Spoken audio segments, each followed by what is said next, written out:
नमस्कार दोस्तों, welcome back to our channel. Friends, मैं आप सबका अपने चैनल स्टॉक्स फॉर लाइफ में बहुत स्वागत करता हूं। Welcome to STFL family. DFL members, बात की जाए इस वीडियो में हम लोग डिस्कस करेंगे कि दीपक नाइट्रेट और नवीन फ्लूइड में कौन सा स्टॉक ज़्यादा बेटर है।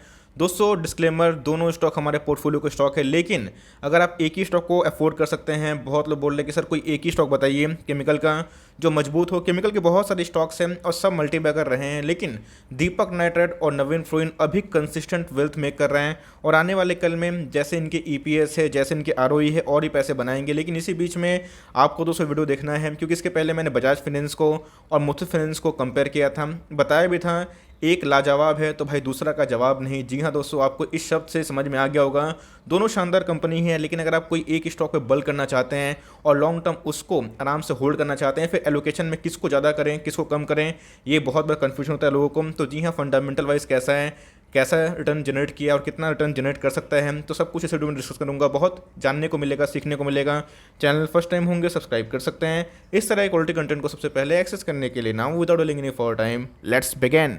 सबसे पहले दीपक नाइट्रेट के बारे में डिस्कस करूंगा। कंपनी कैसी है, प्रोमोटर होल्डिंग कैसे हैं, कैसे ROE जनरेट करती है। अगर आप देखें जब से लिस्टिंग हुई है गाइस, ये 2000 के आसपास भी स्टॉक गया था, लेकिन उसके बाद करेक्शन दिखा रहा है। लेकिन दोस्तों, जब से लिस्टिंग हुई है इस कंपनी ने ऑलमोस्ट 10,000% का रिटर्न जनरेट किया है ओवर द लास्ट 8 ईयर्स। और दोस्तों, 2018 के बाद 19 के बाद क्या ट्रेमेंडस रैली आई है, और इसमें एक ही चीज़ कॉमन थी, वो थी गाइस ग्रोथ।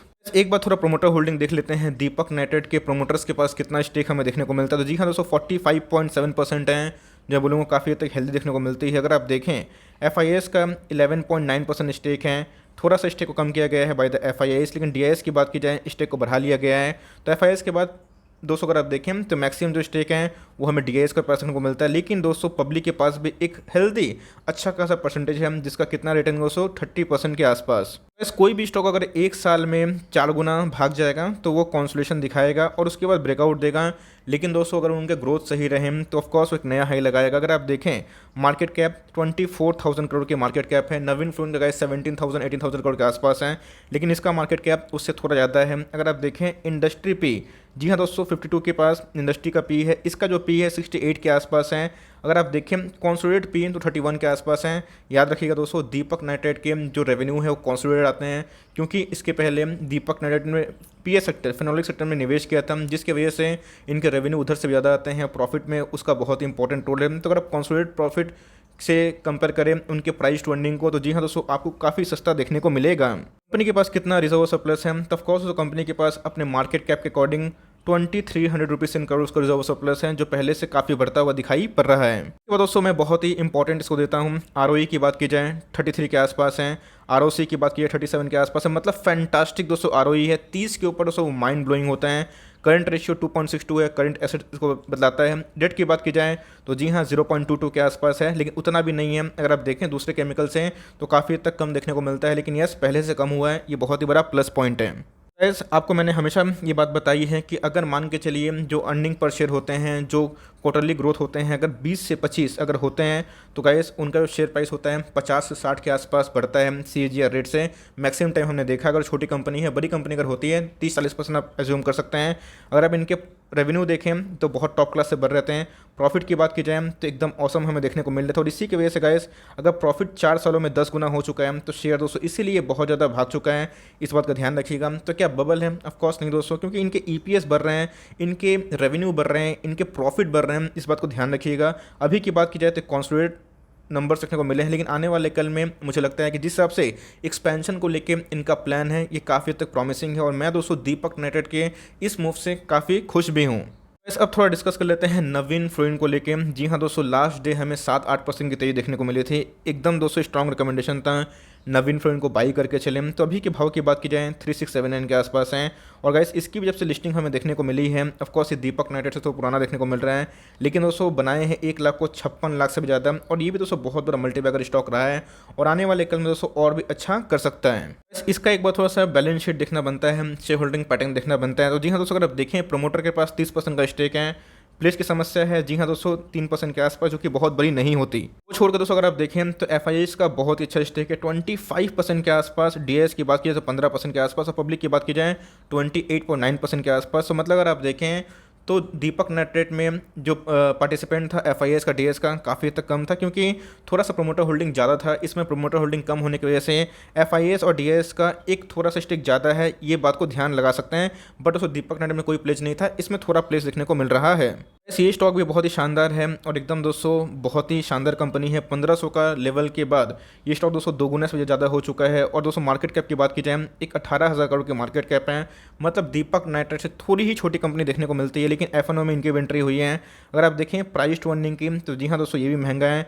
इंडस्ट्री पी 53 के आसपास है और इनका पी है 60 के आसपास। तो मैं बोलूँगा कि दीपक नाइट्रेट के जो कॉन्सोलिडेट पी थे वो काफ़ी तक चीप थे अगर आप उनके पूरे रेवेन्यू से कंपेयर करें।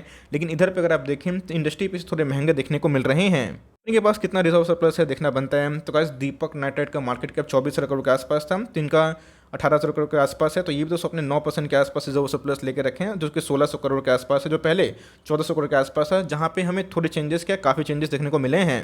अब बहुत ही इंपॉर्टेंट है ROE। आपने देखा कि दीपक नाइट्रेट का दोस्तों जो ROE है वो 30 के ऊपर था। वो बहुत ही हद तक अगर आप देखें तो दीपक नाइट्रेट से कम देखने को मिल रहा है, लेकिन 15 से 20 बहुत ही शानदार होता है। तो अगर आप देखें तो उससे कम देखने को मिल रहा है। ROC की बात की जाए तो ये भी 30 के ऊपर है दीपक नाइट्रेट का। इसकी बात की जाए तो 20 के ऊपर दिखाई पड़ रहा है।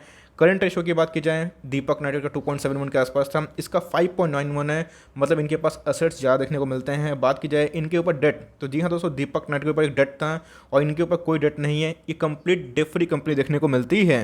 अब रही ग्रोथ की बात, तो जी हाँ दोस्तों दीपक नाइट्रेट में जो ग्रोथ है वो अपने आप में ही 35% CAGR सेल्स की तरफ से बढ़ रहा था। इनकी बात की जाए 12 से 15 के आसपास देखने को मिलते हैं। अगर आप देखें तो ग्रोथ की बात की जाए तो हमें अच्छे खासे देखने को मिल रहे हैं, लेकिन 2021 एक गेम चेंजिंग ईयर था।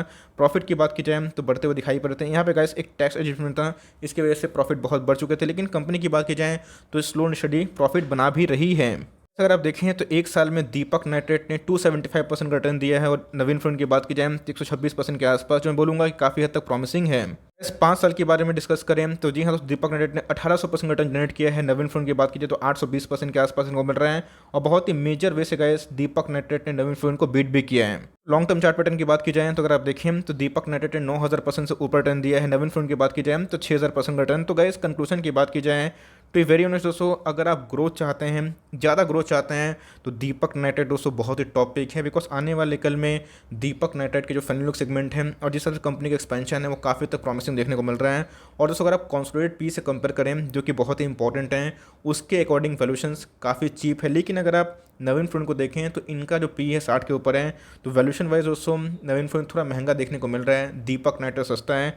ग्रोथ की बात की जाए तो काफ़ी तक दीपक नाइट्रेट में ज़्यादा ग्रोथ है। और यस दोस्तों बात की जाए बैलेंस शीट की, तो जी हाँ दोनों का स्ट्रॉन्ग बैलेंस शीट देखने को मिलता है। ROE की बात की जाए तो वो दीपक नाइट्रेट का ज़्यादा, लेकिन डेट फ्री कंडीशन की बात की जाए तो नवीन फ्रंट का। तो मेरे हिसाब से जो हमने कंपेयर किया देखा यहाँ पे गाइस जो क्लियर का जो विनर है दीपक नाइट्रेट है। अगर आपको कोई डेट फ्री कंपनी चाहिए तो ऑफकोर्स आप कंसिडर कर सकते हैं। तो मेरे हिसाब से अगर आप दोनों अफोर्ड कर सकते हैं तो एकदम दोस्तों जा सकते हैं। लेकिन CMP में कौन सा बाई करें, तो मैं बोलूँगा कि दीपक नाइट्रेट को CMP में बाई करें और लॉन्ग टर्म के लिए होल्ड एंड कंटिन्यू करें। दोनों को अगर अफोर्ड कर सकते हैं तो बहुत ही शानदार बात है। लेकिन अगर आप एलोकेशन वाइज किसी को ज़्यादा एलोकेशन दे सकते हैं तो ये दोस्तों ये कंपनी बहुत ही प्रॉमिसिंग है। इसके साथ साथ बहुत सारे अदर केमिकल के स्टॉक्स जैसे आरती इंडस्ट्रीज हो गए, बात की जाए फाइन ऑर्गेनिक हो गए, PI इंडस्ट्रीज, सुमिटो में सारे अच्छे कंपनी है। आप किसी को भी होल्ड करते हो होल्ड एंड कंटिन्यू करें। लेकिन दोस्तों इन सब कंपनी में काफ़ी स्टेबिलिटी देखने को मिलती है और इधर पे लॉन्ग टर्म फ्यूचर ग्रोथ भी ज़्यादा है।